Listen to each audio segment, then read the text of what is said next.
And last but not least, if the Star Wars sequel trilogy were US presidents. Let's do this.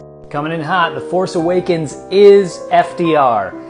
Numerous iconic moments, unaliving Han Solo, entering the US into World War II, brought back a dying brand, which, I mean, the US from the Great Depression helped a lot with that, the New Deal.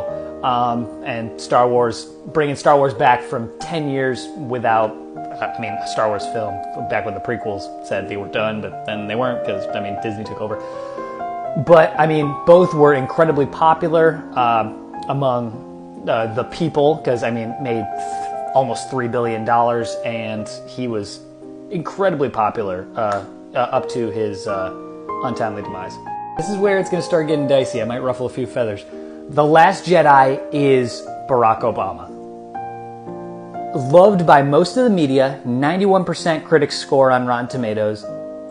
Incredibly loved by the media. A lot of people really liked him too, but there were a lot of people who really disliked him, and that's why, he very divisive. He was divisive. He split the country up a little bit, and people were the people that really liked him or really didn't.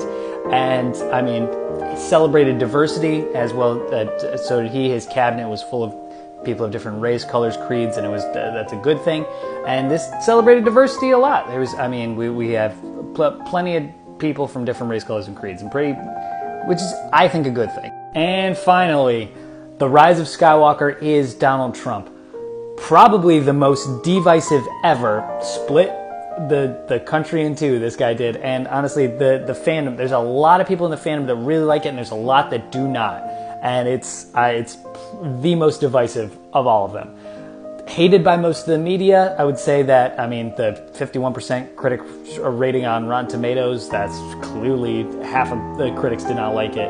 And, most of the media does not like him at all.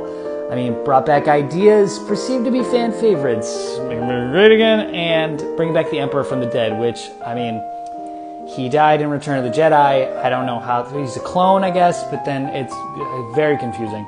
But, again, somehow Palpatine returned, and somehow we got Donald Trump as president, so. Alright, so those are my picks for if the Star Wars movies were US presidents.